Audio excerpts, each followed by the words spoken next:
Hey guys, Avi here, and welcome back to our Python programming series. Previously, we discussed lists. Today, we're advancing to a new data structure known as dictionaries. Now, what is a dictionary in Python? Imagine a classroom scenario where each student has a unique name and age. If we were to store this data using a list, we might end up with something like students equals Bob, 12, and then Rachel, 13, and then we'll add in Emily, 15. Though it's a valid approach, it's far from efficient. If we want to retrieve Rachel's age, we'd have to locate her name in the list and then find the following value. Lists aren't well suited for such cases. This is where dictionaries shine. Think of a geographical map. Each symbol or color represents a unique feature. For example, green indicates land, blue signifies water, and so on. This association between the symbol and its meaning forms the basis of a Python dictionary. In a dictionary, every key is linked with a value. Accessing the key retrieves its associated value. To illustrate this, let's convert our earlier list into a dictionary. Now we can go ahead and write students equals, and then in curly brackets, Bob, 12, Rachel, 13, and then Emily, 15. Here, we've created a dictionary named students, where each student's name serves as a key, and their age is the corresponding value. Now if we print students, we'll get Bob, 12, Rachel, 13, and Emily, 15. To access a value, we simply call the corresponding key.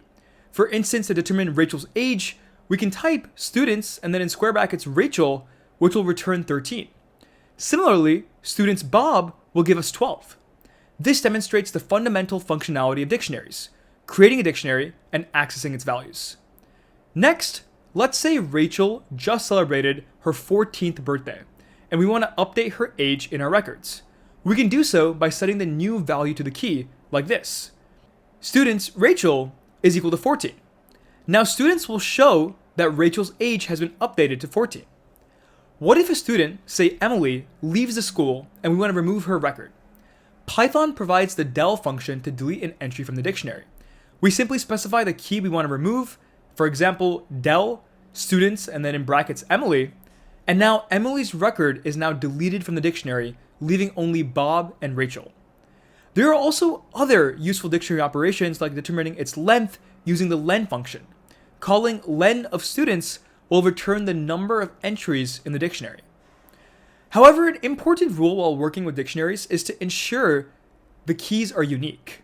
Having duplicate keys, such as students is equal to, let's say, Bob, 12, Bob, 14, Bob, 16, creates confusion.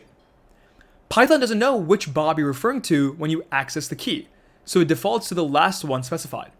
Hence, it's crucial to keep each key unique to prevent such issues. So, to recap this video, dictionaries are used to associate keys and values similar to symbols on a map. You can print a dictionary, update its values, and delete dictionaries. The len function allows you to count the number of entries in a dictionary, and always ensure that the keys in a dictionary are unique. That's a brief overview of Python dictionaries. Thanks for listening, guys, and I'll see you in the next video.